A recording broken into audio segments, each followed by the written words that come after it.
अगर कोई स्त्री लगातार आपके मन में बनी रहती है लेकिन कभी खुद आगे बढ़कर संपर्क नहीं करती, तो इसका मतलब साधारण नहीं होता। जिंदगी में कई बार ऐसा होता है कि कोई नाम रोज सामने नहीं आता, कोई संदेश नहीं भेजता, कोई बात नहीं होती, फिर भी वह स्त्री आपके दिमाग से निकलती ही नहीं।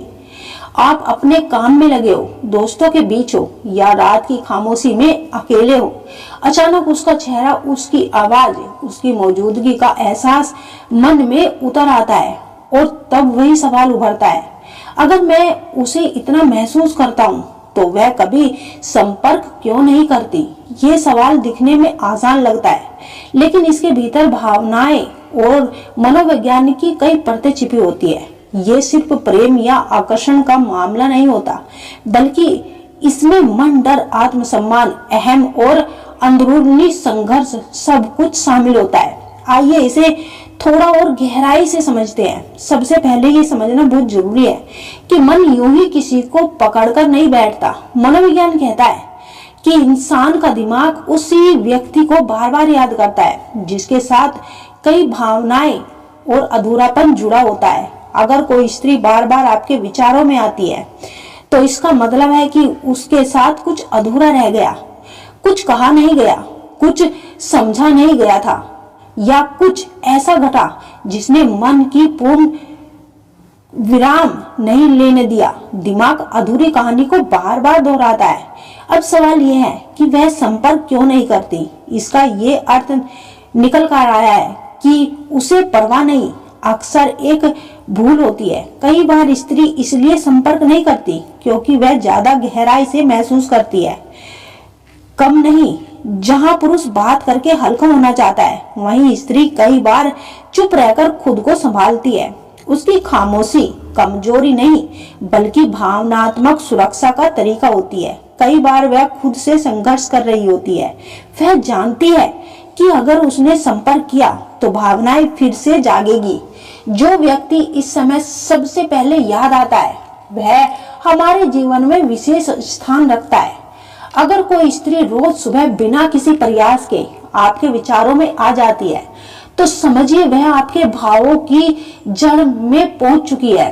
अक्सर लोग इसे आदत कहते हैं। जब कोई स्त्री आपके दिल की गहराई से किसी पुरुष के बारे में सोचती है, उसकी भावना एक प्रकार की प्रार्थना का रूप ले लेती है।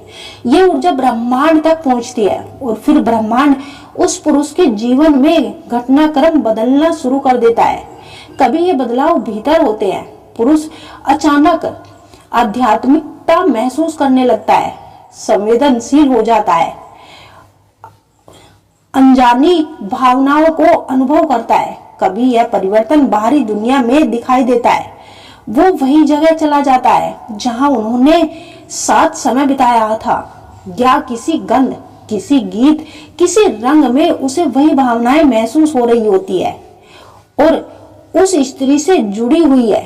ये सब यूं ही नहीं होता, ये स्त्री के वाइब्रेशन कनेक्शन का असर होता है। स्त्री की भावनाएं बेहतर और शक्तिशाली होती है जब वह सच्चे मन से किसी को याद करती है।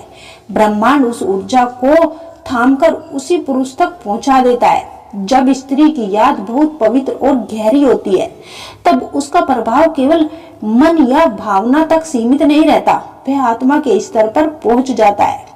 उस अवस्था में पुरुष और स्त्री दोनों बिना बोले भी एक दूसरे को महसूस करने लगते हैं। पुरुष अचानक किसी क्षण अनुभूति करता है, अब भी वह मुझे सोच रही है। कई बार वह सपने में उस स्त्री को देखता है और सपना इतना वास्तविक लगता है जैसे कोई भीतर से पुकार रहा हो। ये टेलीपैथिक कनेक्शन का सबसे सच्चा रूप होता है। वह अवस्था जिसे आध्यात्मिक ग्रंथों में मन का मिलन कहा गया है। जब स्त्री की भावना शुद्ध होती है तो वह पुरुष की चेतना तक पहुंच जाती है और वह पुरुष आध्यात्मिक रूप से बदलने लगता है। उसका मन कोमल होता है। याद कोई साधारण विचार नहीं, एक शक्तिशाली ऊर्जा है। जब कोई स्त्री किसी पुरुष को याद करता है तो केवल सोच नहीं रहती, वो ऊर्जा का एक रूप ले लेती है और मन ही मन एक अजीब सी बेचैनी, एक अजीब सी तड़प का अनुभव होने लगता है।